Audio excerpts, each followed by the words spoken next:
எங்கள் அம்மா வீட்டிலேருந்து என்னென்ன கொடுத்து அனுப்பிச்சிருக்காங்கன்னு பார்க்கலாம். டீ வந்து போட்டு எடுத்துகிட்டு வந்திருக்கேன் இல்லையா, மணி 11வது பசியாக இருக்குது. காலைல சாப்பிட்டேன், இருந்தாலும் கொஞ்சம் பசியாக இருக்குது.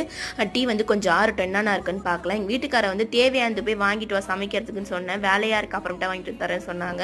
சரி பொறுமையாக சமைச்சிக்கலாம்னு சொல்லிட்டு விட்டுட்டேன். மீன் கொடுத்து அனுப்பிச்சிருக்காங்க, சங்கரா மீன் போல். ஒரு 2 மீன் வந்து குழம்புல போட்டு மிச்சதெல்லாம் பொரிச்சிடலாம் சொல்லிட்டு வச்சுட்டேன். ஹார்லிக்ஸ் வந்து நேற்று அக்காவுக்கு வந்து ஃபங்க்ஷன் ஏலங்காப்பு ஃபங்க்ஷன் பண்ணாங்க இல்லையா, அப்போ வந்து வாங்கிட்டு வந்திருக்காங்க போல். அது ஒன்று கொடுத்து அனுப்பிச்சிருக்காங்க. மாங்காய் கத்திரிக்காய்லாம் கொடுத்து அனுப்பிச்சிருக்காங்க. இந்த கடாய் வந்து நான் வீடியோ எடுக்கிறதுக்கு எங்கள் வீட்டில் வாங்கி வச்சது, அதெல்லாம் எடுத்து எங்கள் அம்மா போட்டு கொடுத்து அமைச்சிருக்காங்க. காஞ்ச மிளகா வந்து தூள் அரைக்க கேட்டேன், அதுவுமே கொடுத்து அமைச்சிருக்காங்க. டீ வந்து ஆறிடுச்சு, தொட்டு சாப்பிடலாம். பிஸ்கெட் வந்து காலைல என் பொண்ணு சாப்பிட்டுட்டு வச்சது, அது நமுத்து போனமே இருக்குது. சரி சாப்பிட்றோம், வேஸ்ட்டாக கூட சொல்லிட்டு சாப்பிட்டுட்டு எதுவாக இருந்தாலும் ஏன்னா ஒரு வேலை செய்ய போனால் ஏன்னா பசி எடுத்துச்சுன்னா சாப்பிட்டுட்டு தான் வந்து அந்த வேலையை நான் செய்வேன். இல்லைனா எனக்கு ஒரு மாதிரி கேராகிடும்.